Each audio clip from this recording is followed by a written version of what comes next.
पहले भी कई बार यह बात बताई जा चुकी है कि रामायण, महाभारत और पुराण ग्रंथ ये सभी बौद्ध ग्रंथों की नकल और विकृतीकरण ही है।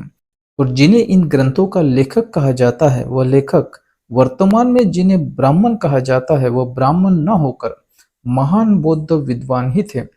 लेखक के रूप में इन महान बौद्ध विद्वानों के मुख्य नामों का उल्लेख न करते हुए उनके उपनामों, विशेष गुणात्मक नामों और प्रतीकात्मक नामों का ही उल्लेख किया गया था।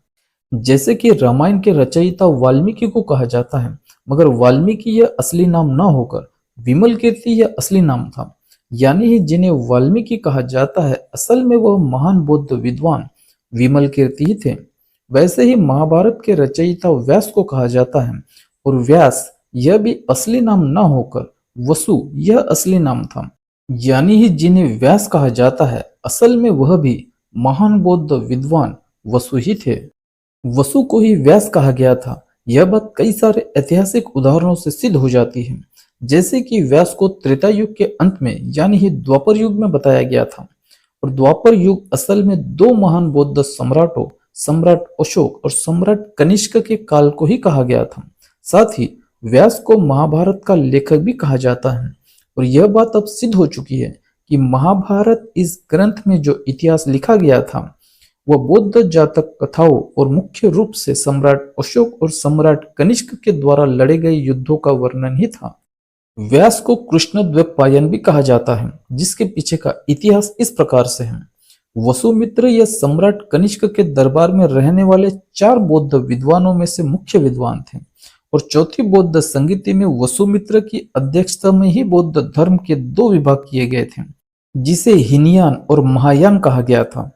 कृष्ण यह सम्राट कनिष्क का ही प्रतीकात्मक नाम है और द्वैपायन शब्द में द्व का अर्थ 2 और पायन का अर्थ मूर्ति पूजक होता है जो कि महायान को संदर्भित करता है।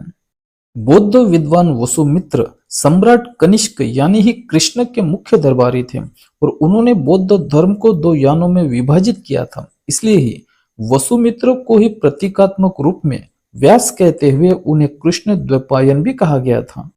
वसुमित्र द्वारा एक बौद्ध धर्म को 2 यानों में विभाजित करना और फिर 2 यानों से 4 यानों में विभाजित होने को ही प्रतीकात्मक रूप में व्यास ने एक वेद को 4 भागों में विभक्त किया था ऐसा कहा गया था। सम्राट कनिष्क के दरबार में रहने वाले 4 बौद्ध विद्वानों में व्यास के साथ ही नागार्जुन भी थे और व्यास के बारे में कहा जाता है कि उन्होंने संपूर्ण महाभारत का वर्णन किया था जिसे गणेश द्वारा लिखा गया था। गणेश इस हाथी रूप को कहा जाता है और बौद्ध ग्रंथों में हाथी को नाग कहा जाता है। यानी ही व्यास द्वारा वर्णन किए हुए महाभारत को जिस गणेश ने लिखा था वह गणेश कोई और नहीं बल्कि प्रतीकात्मक रूप में वर्णन किए गए वसुमित्र के सहयोगी और समकालीन नागार्जुन ही थे।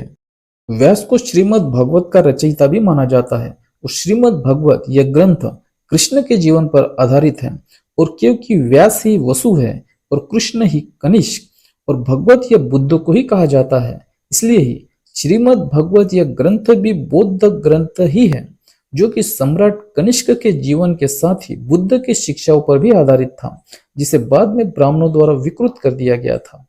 और व्यास को ही पुराणों का संकलन करता भी माना जाता है। यानी ही जिन पुराण ग्रंथों को हम ब्राह्मणी ग्रंथ कहते हैं असल में वो व्यास यानी ही वसु द्वारा संकलित किया गया बौद्ध इतिहास ही था। इन सभी ऐतिहासिक उदाहरणों के तुलनात्मक अध्ययनों से यह बात साबित हो जाती है कि जैसे वाल्मीकि यह बौद्ध विद्वान विमल कीर्ति थे वैसे ही जिसे व्यास कहा जाता है वह व्यास बौद्ध विद्वान वसु ही थे।